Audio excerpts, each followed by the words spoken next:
ಜೈ ಶ್ರೀರಾಮ್. ನಾನು Ajit Bopnalli. Welcome to Insight rush.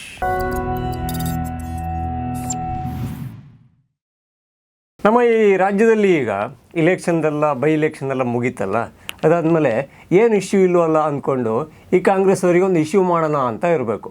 ಹಾಗಾಗಿ ಮತ್ತೊಮ್ಮೆ ಹಿಜಾಬ್ ವರ್ಸಸ್ ಕೇಸರಿ ಶಾಲು ಇಶ್ಯೂವನ್ನು ತುಂಬ ದೊಡ್ಡದಾಗಿ ಮಾಡ್ತಾಯಿದ್ದಾರೆ.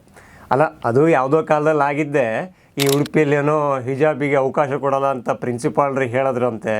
ಆಮೇಲೆ ಹಿಜಾಬಿಗೆ ಕೊಡ್ತೀರಂದ್ರೆ ನಾವು ಕೇಸರಿ ಶಾಲು ಹಾಕ್ಕೊಂಬರ್ತೀವಿ ಅಂತ ಹಿಂದೂ ವಿದ್ಯಾರ್ಥಿಗಳು ಹೇಳಿದ್ರಂತೆ. ಅದೊಂದು ತಿಕ್ಕಾಟ ಇದ್ದೇ ಇತ್ತು. ಹಾಗೂ ನಾವು ಅಧಿಕಾರಕ್ಕೆ ಬಂದ ತಕ್ಷಣ ಹಿಜಾಬಿಗೆ ಅನುಮತಿ ಕೊಡ್ತೀವಿ ಅಂತ ಹೇಳಿದರು. ಆದರೆ ಅಧಿಕಾರಕ್ಕೆ ಬಂದು ಇಷ್ಟು ವರ್ಷ ಆದಮೇಲೆ ಪಾಪ ಅವರಿಗೆ ನೆನಪಾಗಿದೆ. ಈ ವಿಚಾರಕ್ಕೆ ನಮ್ಮ ಪ್ರಿಯಾಂಕ ಖರ್ಗೆ ಅವರು ಮಾತಾಡದೇ ಇದ್ದರೆ ಹೇಗೆ? ಅವರು ಅವರ ಕೆಲಸವನ್ನು ಬಿಟ್ಟು ಬಾಕಿ ಎಲ್ಲ ವಿಚಾರಕ್ಕೂ ಕೂಡ ಮಾತಾಡೋದ್ರಲ್ಲಿ ಮುಂದೆ ಇರ್ತಾರೆ. ಅವ್ರು ಹೇಳ್ತಾರೆ, ನಿಮಗೇನು ಕೇಸರಿ ಶಾಲು ಕೆಲಸ ತಂದುಕೊಡುತ್ತಾ? ಕೇಸರಿ ಶಾಲು ಹಾಕ್ಕೊಂಬರೋದ್ರಿಂದ ನಿಮ್ಮ ಕೆಲಸ ಗಿಟ್ಟುತ್ತಾ ಅಂತ ಪ್ರಶ್ನೆ ಮಾಡ್ತಾರೆ. ಜೊತೆಗೆ ನೀವು ಕುಂಕುಮ ಹಾಕ್ಕೊಂಡು ಬರ್ತೀರಾ, ಜನಿವಾರ ಹಾಕ್ಕೊಂಬರ್ತೀರಾ, ಈ ಶಿವದಾರಗಳನ್ನು ಹಾಕ್ಕೊಂಬರ್ತೀರಾ, ಅದನ್ನು ಯಾರು ತೆಗೆಸ್ತಾರಾ ಅಂತ ಪ್ರಶ್ನೆಯನ್ನು ಹಾಕಿದ್ದಾರೆ. ಇವರಿಗೊಂದು ಬೇಸಿಕ್ಕಾಗಿ ಹೇಳಬೇಕಂದ್ರೆ ಹಿಜಾಬ್ ಅನ್ನೋದು ಒಂದು ಬಟ್ಟೆ.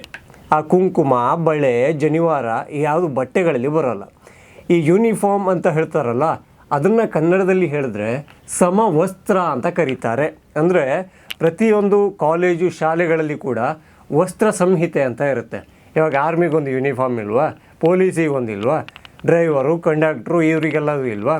ಅದೇ ಥರದಲ್ಲಿ ಶಾಲೆಯಲ್ಲಿ ಕೂಡ ಸಮವಸ್ತ್ರವನ್ನು ಪಾಲನೆ ಮಾಡಬೇಕಾಗುತ್ತೆ. ಈ ನೀವು ಸಮವಸ್ತ್ರ ಬದಲು ನಿಮಗೆ ಬೇಕಾದ ವಸ್ತ್ರವನ್ನು ತಲೆ ತುಂಬ ಕಟ್ಕೊಂಬಂದೆ ಅಂತ ಕೂತ್ರೆ ಅಲ್ಲಿ ಸಮಾನತೆ ಇಲ್ಲಿಂದ ಬರಬೇಕು. ಸಮವಸ್ತ್ರದ ಹಿಂದಿನ ಉದ್ದೇಶ ಏನು ಅಂದರೆ ಅಲ್ಲಿ ಮೇಲು ಕೀಳು, ಬಡವ ಶ್ರೀಮಂತ, ಆ ಜಾತಿ ಈ ಜಾತಿ, ಆ ಧರ್ಮ ಈ ಧರ್ಮ ಅನ್ನೋದು ವಿದ್ಯಾರ್ಥಿಗಳ ಮನಸ್ಸಲ್ಲಿ ಬರಲೇಬಾರ್ದು ಅಂತ ಆ ಸಮಾನತೆಯನ್ನು ಮೇಂಟೈನ್ ಮಾಡೋದಕ್ಕೆ ಹಾಕಿರ್ತಾರೆ. ಯಾಕೆಂದರೆ ಈಗ ಯಾರೋ ಒಬ್ಬರು ಶ್ರೀಮಂತರ ಮನೆ ಮಗ ಇರ್ತಾನೆ, ಅವನು ದಿನ ಹೊಸ ಬಟ್ಟೆ ಹಾಕ್ಕೊಂಬರ್ತಾನೆ.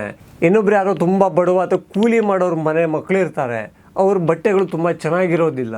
ಹಾಗಾಗಿ ಒಂದೇ ಒಂದು ಸಲ ಯೂನಿಫಾರ್ಮ್ ಹೊಲಿಸ್ಕೊಂಡ್ಬಿಟ್ರೆ ಇಡೀ ವರ್ಷ ಬರುತ್ತೆ. ಹಾಗೆ ಅವರಲ್ಲಿ ಕೂಡ ಯಾವುದೇ ಒಂದು ಭೇದ ಭಾವ ಇರೋದಿಲ್ಲ ಅನ್ನೋದಕ್ಕೆ ವಸ್ತ್ರ ಸಂಹಿತೆಯನ್ನು ತಂದಾಗಿತ್ತು. ಆದರೆ ಈಗ ಅವ್ರು ಹೇಳ್ತಾರೆ, ಕೇಸರಿ ಶಾಲು ಹಾಕೊಂಬಂದ್ಬಿಟ್ರೆ ಕೆಲಸ ಸಿಗುತ್ತಾ ಅಂತ. ಅವರಿಗೆ ಕೇಳಬೇಕು, ಹಿಜಾಬ್ ಹಾಕ್ಕೊಂಬಂದ್ರೆ ಕೆಲಸ ಸಿಗುತ್ತಾ? ಹಿಜಾಬ್ ಹಾಕ್ಕೊಂಬಂದ್ರೆ ಇಸ್ರೋದಲ್ಲಿ ಡೈರೆಕ್ಟ್ ಪ್ಲೇಸ್ಮೆಂಟಾ? ಹಿಜಾಬ್ ಹಾಕ್ಕೊಂಬಂದವರಿಗೆ ಇಲ್ಲಿ ಪ್ರಧಾನಿ ಅಥವಾ ಮುಖ್ಯಮಂತ್ರಿ ಅಥವಾ ರಾಷ್ಟ್ರಪತಿ ಈ ಥರದ್ದೇನಾದರೂ ಹುದ್ದೆ ಕಾಯಮ್ಮಾಗಿ ಸಿಕ್ಕಿಬಿಡುತ್ತಾ? ಈ ಥರದ್ದು ಅರ್ಥವಿಲ್ಲದ ಪ್ರಶ್ನೆಗಳನ್ನು ಕೇಳಿದಾಗ ಅರ್ಥವಿಲ್ಲದ ವಾದವೇ ಆಗುತ್ತೆ. ಲೆಕ್ಕಾಚಾರದಂತೆ ಕಲಬುರಗಿಯಲ್ಲಿ ಸಾಕಷ್ಟು ನೀರಿನ ಸಮಸ್ಯೆ ಆಗಿದೆ.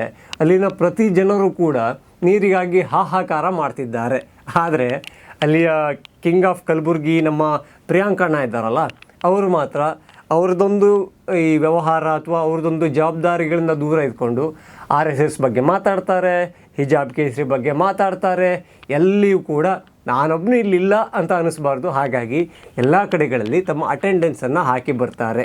ನನಗೆ ಆಶ್ಚರ್ಯ ಆಗಿದ್ದು, ಹಿಜಾಬ್ ಮತ್ತು ಕೇಸರಿ ಶುರುವಾದ ಮೇಲೆ ಯಾಕೋ ಪ್ರಿಯಾಂಕಣ್ಣ ನಮ್ಮ RSS ಬಗ್ಗೆ ಮಾತಾಡೋದು ನಿಲ್ಲಿಸ್ಬಿಟ್ರಲ್ಲ ಅಂತ ತುಂಬ ಶಾಕ್ ಆಗೋಯಿತು. ಯಾಕೆಂದರೆ ದಿನಕ್ಕೆ 2-3 ಸಲ RSSನ ಜಪ ಏನಾದರೂ ಆ ಯಪ್ಪ ಮಾಡಿರಲಿಲ್ಲ ಅಂದರೆ ಅವರಿಗೇನೋ ಸಮಸ್ಯೆ ಆಗಬಹುದೇನೋ ಅಂತ ಅನಿಸಿತ್ತು. ಹಾಗಾಗಿ ಪ್ರತಿಯೊಂದಕ್ಕೂ RSSನ ಲಿಂಕ್ ಮಾಡೋದು, RSSಲ್ಲಿ ನೋಂದಣಿಯಾಗಿದೆಯಾ ಅಂತ ಕೇಳೋದು, RSSನ ಚಟುವಟಿಕೆಗಳಿಗೆ ನಿರ್ಬಂಧ ಹೇರಬೇಕು, ಕಡಿವಾಣ ಹೇಳಬೇಕು ಅಂತ ಮಾತಾಡೋದು, CMಗೆ ಪತ್ರ ಬರೆಯೋದು, ಪಥಸಂಚಲನ ನಿಲ್ಲಿಸೋ ಎಲ್ಲ ಪ್ರಯತ್ನ ಮಾಡೋದು. ಹಾಗೆ ಪಥಸಂಚಲನ ಆದಮೇಲೆ ಜಟ್ಟಿ ಕೆಳಗೆ ಬಿದ್ದರೂ ಮೀಸೇನೆ ಮಣ್ಣಾಗಿಲ್ಲ ಅನ್ನೋ ಹಾಗೆ, ನೋಡಿ ಇಷ್ಟು ಜನ ಬರ್ತೀರಿ ಅಂತ ಹೇಳಿದ್ರಿ, ಇಷ್ಟೇ ಜನಕ್ಕೆ ನಾನು ಪರ್ಮಿಷನ್ ಕೊಟ್ಟೆ ಅಂತ ಹೇಳೋದು. ಅಲ್ಲ, ಅವರಿಗೆ ಮೀಸೆ ಮಣ್ಣಾಗಲ್ಲ, ಯಾಕೆಂದರೆ ಅವ್ರು ಮೀಸೆನೇ ಬಿಡಲ್ಲ, ಅದು ಬೇರೆ ಪ್ರಶ್ನೆ. ಈಗ ಇವರಿಗೆ ಕೇಸರಿ ವರ್ಸಸ್ ಹಿಜಾಬು ಏನಿದೆಯಲ್ಲ, ಹಳೆಗಾಯನೇ ಕೆರ್ಕೊಂಡಿದ್ದಾರೆ. ಅದೊಂದು ಚೂರು ದೊಡ್ಡದಾಗ್ತಿದ್ದಂಗೆ ಮಾತಾಡಿಕೊಂಡು ಟೈಮ್ ಪಾಸ್ ಮಾಡ್ತಾ ಇದ್ದಾರೆ. ಹಾಗೆ ಇದನ್ನು BJP ಕರೆಯುತ್ತೆ. ಅಂದರೆ ಈಗ ಬೈ ಇಲೆಕ್ಷನ್ನಲ್ಲಿ ಮುಸ್ಲಿಮರದೊಂದು ವಿರೋಧ ಬಂತಲ್ಲ ಕಾಂಗ್ರೆಸ್ಗೆ, ಆ ವಿರೋಧ ಆದಮೇಲಿಂದ ಸ್ವಲ್ಪ ಈ ಪುಕು ಅಂತ ಕೈಪಕ್ಷಕ್ಕೆ ಆದಂಗಿದೆ. ಹಾಗಾಗಿ ಹಿಜಾಬನ್ನು ಮತ್ತೆ ಮುನ್ನೆಲೆಗೆ ತಂದು ಅವಕಾಶ ಕೊಡ್ತೀವಿ ಅಂತ ಹೇಳಿದೆ. ಜೊತೆಗೆ ಕೇಸರಿ ಶಾಲಿಗೆ ಅವಕಾಶ ಇಲ್ಲ ಅಂತ ಹೇಳಿದೆ ಅನ್ನೋದು BJPಯ ಮಾತು. BJP ಅಷ್ಟೇ ಅಲ್ಲ, ಈ ಕಾಂಗ್ರೆಸ್ ಲೀಡರ್ಗಳನ್ನು ಈ ಡಿಬೇಟಲ್ಲೆಲ್ಲ ಕೂರ್ತಾರಲ್ಲ, ಅವರು ಕೂಡ ಅದೇ ಮಾತಾಡ್ತಾಯಿದ್ರು. ನಮ್ಮ ಶಕ್ತಿ ಏನು ಅನ್ನೋದನ್ನು ಕಾಂಗ್ರೆಸ್ಗೆ ತೋರಿಸಿದ್ದೀವಿ. ಇಷ್ಟು ವರ್ಷ ನಾವು ಅವರ ಒಟ್ಟಿಗೆ ನಿಂತಿದ್ದೀವಿ. ನಮಗೆ ಒಂದು ಮನವಿಯನ್ನು ಮಾಡಿದ್ವಿ, ನಮ್ಮ ಅಭ್ಯರ್ಥಿಗೆ ಅಂದರೆ ಮುಸ್ಲಿಂ ಜನಾಂಗಕ್ಕೆ ಸೇರಿದ ಅಭ್ಯರ್ಥಿಗೆ ಟಿಕೆಟ್ಗೆ ಕೊಡಿ ಅಂತ ಕೇಳಿದ್ವಿ. ಆದರೆ ನಮ್ಮದಕ್ಕೆ ಈ ಮನವಿಯನ್ನು ಅವರು ರಿಜೆಕ್ಟ್ಗೆ ಮಾಡಿದರು. ನಾವು ನೋಡಿ ಹೇಗೆ ಇಲೆಕ್ಷನ್ನಲ್ಲಿ ಪಾಠ ಕಲಿಸಿದ್ವಿ. SDPIಯಿಂದ ಕೂಡ ಈ ಅಭ್ಯರ್ಥಿಯನ್ನು ಹಾಕಿ ಸೋಲಿನ ಅಂತರವನ್ನು ಕಮ್ಮಿ ಮಾಡಿದ್ವಿ. ಹೀಗಾಗಿ ಅವರು ಹಿಜಾಬನ್ನು ನಮಗೆ ಪರ್ಮಿಷನ್ ಕೊಟ್ಟಿದ್ದಾರೆ ಅಂತ ಖುಷಿಯಲ್ಲಿದ್ದಾರೆ. ಲೆಕ್ಕಾಚಾರದಂತೆ ಅವ್ರಿಗೆ ಇನ್ನೂ ಅರ್ಥ ಆಗಿಲ್ಲ ಟಿಶ್ಯೂ ಪೇಪರ್ ಹೇಗೆ ಬಳಕೆ ಆಗುತ್ತೆ ಅಂತ. ಅಂದರೆ ಟಿಶ್ಯೂ ಪೇಪರು ಕೈಯಿಂದನೇ ಅಲ್ವಾ ಬಳಸೋದು. ಇನ್ನೂ ಯಾರೆಲ್ಲ ಇನ್ಸೈಡ್ ಟ್ರಸ್ಟ್ ಚಾನಲನ್ನು ಸಬ್ಸ್ಕ್ರೈಬ್ ಆಗಿಲ್ವೋ ಈ ಕೂಡಲೇ ಆಗಿ, ಹಾಗೆ ಎಲ್ಲ ವಿಡಿಯೋಗಳಿಗಾಗಿ ಬೆಲ್ ಐಕಾನನ್ನು ಒತ್ತಿ. ಜೈ ಶ್ರೀರಾಮ್.